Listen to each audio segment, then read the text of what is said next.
วัดศรีสะเกษหนึ่งในวัดที่เก่าแก่ที่สุดที่อยู่คูบ้านคูเมืองตั้งแต่อดีตจนถึงปัจจุบันซึ่งเป็นวัดที่ถูกนำพาสร้างโดยเจ้าอนุวงศ์วัดศรีสะเกษนี่ตั้งอยู่ใจกลางตัวเมืองของนครหลวงเวียงจันทร์เลยตั้งอยู่หน้าหอคำและเบื้องนี้แมนจะอยู่กงกันข้ามกับกระทรวงศึกษาเด้อถ้าว่าเจ้าเข้ามา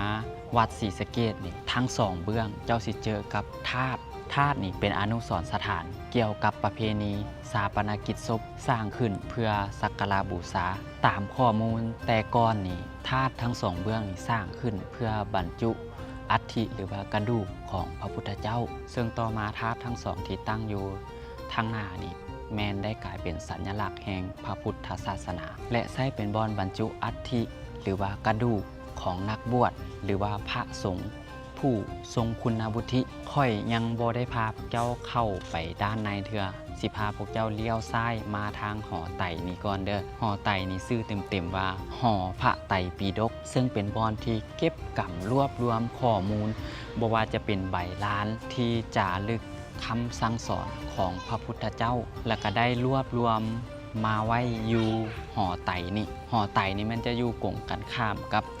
กระทรวงศึกษาเลยอยู่ติดกับแคมทางไงเลยหอไตนี่นะแล้วบัดนี้เลี้ยวขวามาทางกุฏินี่แม่นจะเป็นที่พักของพระสงฆ์สามเณรแล้วที่พวกเจ้าเห็นเป็นกำแพงหลังจากที่เข้ามาวัดศรีสะเกษแล้วมันเป็นกำแพงอ้อมตัวนี้แม่นจะเอิ้นว่ากลมมาเรียนแต่ก่อนนี่กลมมาเรียนนี่จะเป็นบอนยางจมกลมแต่ว่าเดี๋ยวนี้เพิ่นได้หมุนไส้มาเป็นบอนเก็บสะสมรูปปั้นของพระพุทธรูปที่เก่าแก่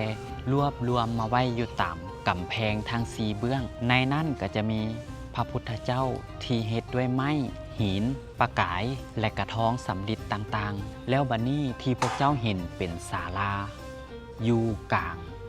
กลมมาเรียนนี่แมนจะเอิ้นว่าสิมซึ่งอยู่ด้านในของสิมนี่แมนจะมีรูปแต้มที่เก่าแก่ที่สุดในนครหลวงเป็นรูปแต้ม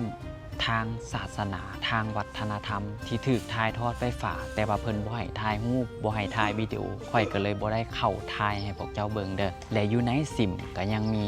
แทงพระประธานปางซึ่งสิมนี่แม่นสถานที่ศักดิ์สิทธิ์ซึ่งสงวนไว้เฉพาะศาสนากิจของพระภิกษุสงฆ์เท่านั้นใช้เป็นสถานที่สวดปฏิโมกข์และในพิธีบวชเท่านั้นในบริเวณอ้อมรอบสิมนี่กำแพงทางฝากในที่เอิ้นว่ากลมมาเรียนนี่จะมีพระพุทธรูปเลี้ยนเต็มไปหมดเลยทั้ง4ด้านและฝาเพิ่นจะเฮ็ดเป็นซองน้อยๆและจะมีพระน้อยอยู่ในฝาพระที่ถูกประดับอยู่ในนี่บางองค์เพิ่นก็ได้ซ่อมแซมได้บูรณะใหม่และบางองค์ก็ยังคงสภาพดีมาตั้งแต่โบราณฉะนั้นเพิ่นก็เลยห้ามจับห้ามแตะต้องเด้อย่านว่ามันจะเกิดความเสียหายให้มันคงอยู่ในสภาพแบบนี้สืบต่อไปและนี่ก็คือวัดศรีสะเกษโดยรวมถ้าหากว่าไผยังบ่ทันได้มา